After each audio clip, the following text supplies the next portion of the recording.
Hello les amis, bienvenue sur la chaîne. Je suis ravie de vous retrouver aujourd'hui pour une vidéo intitulée « Sortir de l'emprise, les premiers pas vers soi ».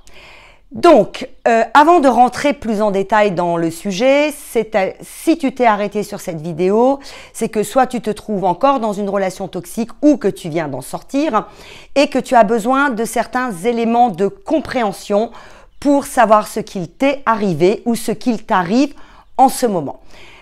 Juste avant de commencer, je rappelle que l'emprise est vraiment ce que j'appellerais le ciment de la relation toxique. C'est-à-dire que sans emprise, il n'y a pas de relation toxique.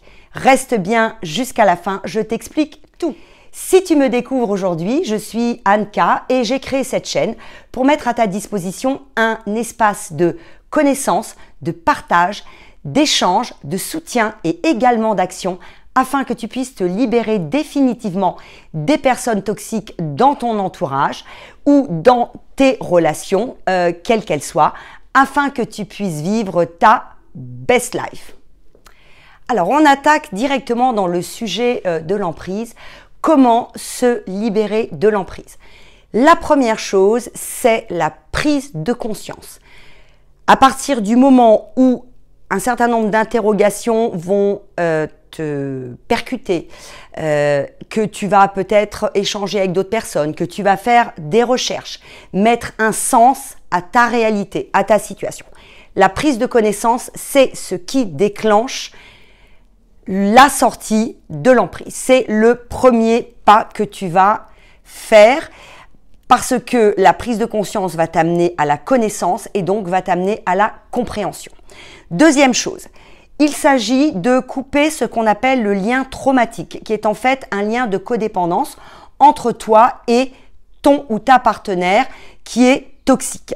Alors, ce lien traumatique, il est entretenu par la manipulation, l'enfumage, ce qu'on appelle en anglais le gaslighting, les mensonges que cette personne fait à ton égard.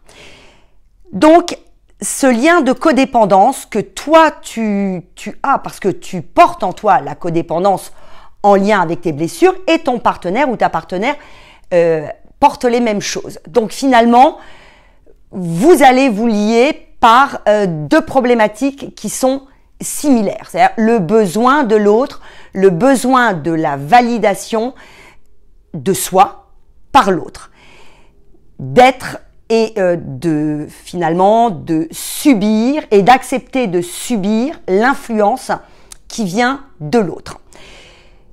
Cette partie sur le lien traumatique, il est nécessaire de comprendre également que tu vas devoir, dans cette phase où tu vas couper ce lien, eh bien, tu vas te rendre compte que ton travail va être de passer de l'objet que tu as été dans cette relation à un sujet à part entière. C'est-à-dire un sujet avec son existence propre, ses valeurs propres, sa façon de penser propre. Donc ça, c'est vraiment, ça va être une découverte si tu sors de ce type de relation. Qu'est-ce que j'ai à rajouter par rapport à ça? Ça va te permettre d'affirmer en fait tes limites, d'oser simplement exister en tant que personne à part entière, sans avoir à rougir du fait que tu te donnes cette autorisation. Ça paraît complètement fou de le dire comme ça, mais c'est une réalité. Donc, pour comprendre les choses, il faut aussi les nommer correctement et ne pas les éviter ou les contourner. La troisième chose dans ce processus de sortie d'emprise, c'est absolument de te départir du sentiment de culpabilité que ton ou ta partenaire t'aura infusé tout au long de la relation. Je l'ai dit dans plusieurs vidéos avec « tout est de ta faute ». Voilà, tu es l'unique et la seule ou le seul responsable de tous les déboires. Donc, on est bien dans la question de la culpabilité.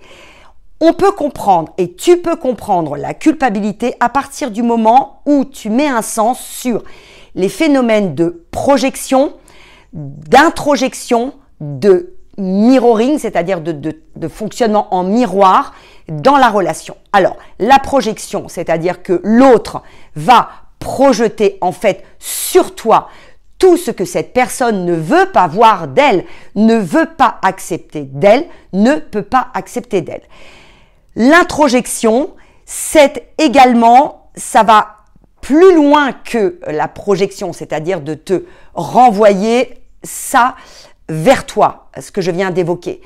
L'introjection, c'est vraiment de te, presque, c'est pas presque, mais c'est de te faire croire à ça. C'est-à-dire que non seulement c'est projeté sur toi, mais en plus c'est que tu t'appropries quelque chose qui n'est pas toi, qui ne vient pas de toi, et que l'autre rejette ou dont elle se débarrasse sur toi. Et puis, bon, le mirroring, c'est le fait de ce que toi tu projettes de toi en termes émotionnels, en termes énergétiques, eh bien, l'autre personne fonctionne de la même façon, et donc la relation, c'est cet échange de je vois, tu me montres ce qui fait aussi partie de moi, que ça soit de manière positive ou de manière négative. Donc, la culpabilité, le travail que tu as à faire, c'est bien de reprendre en main ta réalité, tes valeurs et l'estime de toi. Voilà, pour t'extraire de cette culpabilité qui, au fond, ne t'appartient pas. Tu n'es pas coupable de tout. Tu peux être coupable de certaines choses, comme nous tous. Nous sommes parfaitement imparfaits. Donc ça n'est pas, ça n'est pas l'enjeu ni le propos ici. Et enfin, une fois que tu auras traversé déjà ces 3 premières étapes, tu arriveras à la 4e, et où là, tu vas te retrouver vraiment, surtout si tu viens de quitter la relation ou si tu te diriges vers la rupture, eh bien, c'est vraiment rentrer en face à face avec toi. C'est les premiers pas de la guérison. J'ai d'ailleurs fait une vidéo là-dessus. C'est ce qui va te permettre de rentrer dans un travail introspectif, de t'accepter tel que tu es, avec tes forces, avec tes faiblesses. C'est un travail à ce niveau-là, un travail de pardon, de te pardonner. Un travail de pardon, c'est un travail qui est lié également très fortement au fait de faire la paix avec toi et de finalement te dire que tu mérites. Tu mérites. La personne que tu es, la belle personne que tu es, mérite d'avoir accès à l'amour, à la considération, au respect. Donc, c'est tout ça que tu vas te mettre à construire ou à reconstruire. Et puis, à ce stade de l'évolution, de ton évolution, eh bien, ça va être aussi un gros travail de laisser ton passé derrière toi, d'être dans ton présent, de vivre vraiment ton présent, avec ces phases douloureuses, ces phases d'espoir où tu as le sentiment que tu progresses, tu avances sur ce chemin, et tu auras certainement des signes ou des sensations ou des expériences qui te montreront que tu as enclenché cette dynamique et que surtout tu es dans ton présent. Et puis, pourquoi est-ce que c'est important de laisser le passé derrière, d'être dans son présent? Eh bien, c'est parce que cela va te permettre évidemment de te projeter dans ton avenir, de créer ton futur, et ça fait partie de toute cette évolution et cette transformation que tu vas traverser.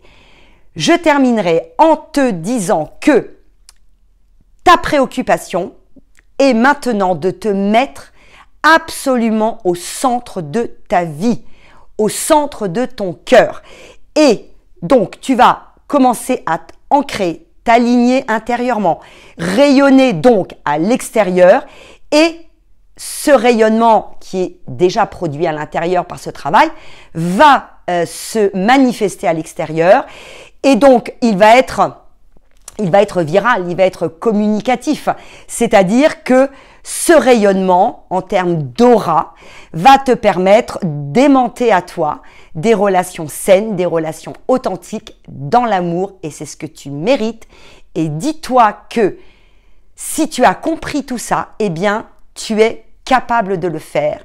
Et c'est ce que je veux terminer par te dire. Sois forte, sois courageuse. Tu peux y arriver. Tu peux être un phénix. Je te dis à très vite.